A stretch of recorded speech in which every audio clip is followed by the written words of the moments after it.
আমার প্রতিদিনকার ব্যথা এটা। এই যুবক ছেলেগুলো বুঝলোই না, কোনোভাবেই বুঝলো না। এরা বুঝলোই না অভাব যে আসতেছে, দুর্ভিক্ষ যে আসতেছে, এর চাইতে বড় মহামারী যে আসতেছে, এরারে বুঝানো গেল না। এদের মোবাইলের নেশা এরা ছাড়লো না, এদের নর্তকী দেখা এরা ছুটলো না, এদের নাফরমানি এরা ছাড়লো না, এক ওয়াক্ত নামাজ পড়ার অনুভূতি এদের জাগলো না। হায় যুবক, হায় মুসলমান ছেলে, তুই বদলাবি কোন দিন ভাই? কোন দিন বদলাবি? তোর কারণে আরো গজব আসতেছে, আরো গজব আসতেছে। কোথায় নেমে গেছি আমরা? সেদিন পত্রিকা আসছে, ক্লাস 7-এর ছেলে, 7ম শ্রেণীর ছেলে কর্তৃক এক মেয়ে ধর্ষিতা, ধর্ষণকারী ক্লাস 7-এর ছাত্র।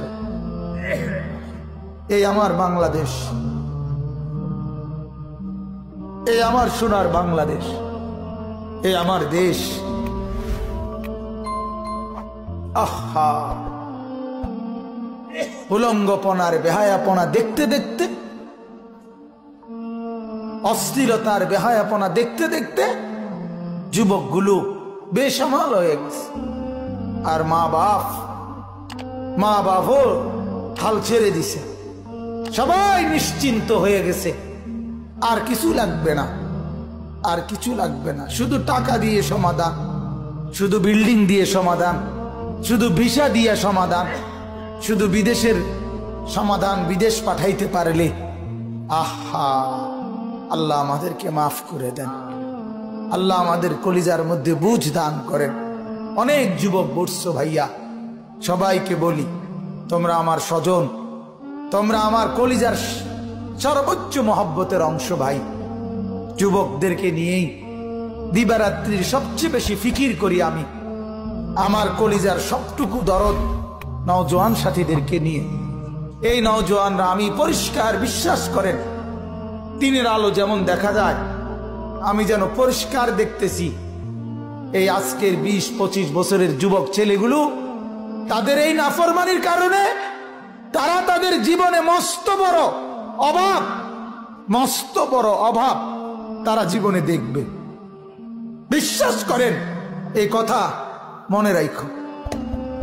তোমরা যারা নামাজ পড়ো না, তোমরা যারা চরিত্রহীনতায় ডুবে আছো, এই তোমাদের বন্ধু আনিসুর রহমান বললাম, মস্ত বড় বিপদ, অভাব তোমরা সহ্য করতে হবে। 60 বছরের মুরব্বীরা চলে যাচ্ছে, 70-80 বছরের বয়স্করা চলে যাইতেছে কবরে।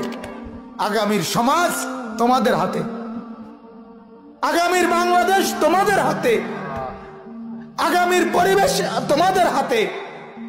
আর তোমরা যদি দিবারাত্রি এক ওয়াক্ত নামাজ না পড়ো, তোমরা যদি একটা সেজদা না করো, তো তোমার হাতে যেই প্রজন্ম আসবে, তোমার বংশে পরবর্তীতে যেই ছেলেটা আসবে, মেয়েটা আসবে, আগামী 10 বছরের মাথায় তুমি বিয়ে করলে তোমারও তো সন্তান হবে, তোমারও তো বাচ্চা হবে। সেই বাচ্চাটা, সেই সন্তানটা কি করবে তুমি বলো? তুমি যদি 12 ঘন্টায় 24 ঘন্টায় 12 ঘন্টা মোবাইলের ছবি দেখো, উলঙ্গ নাচ দেখো, তো তোমার সন্তান কি করবে বাপ? তুমি কও, আমারে বলো বাপ, তোমরা বলো।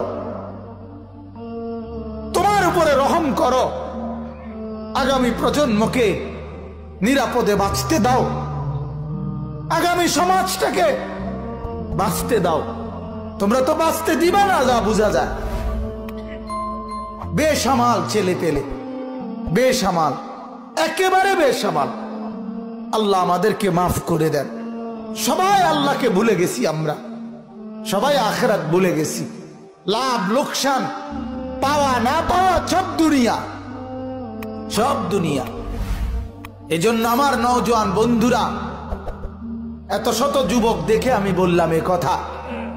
তোমাদের কাছে আমার অনুরোধ, তুমিও কষ্ট পাবা, আর তোমার হাতে সামনে যে প্রজন্ম আসবে তারাও কষ্ট পাবে।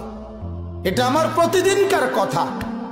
আমি যদি আরো 100 বছর হায়াত পাই, আমাকে তাই বলতে হবে।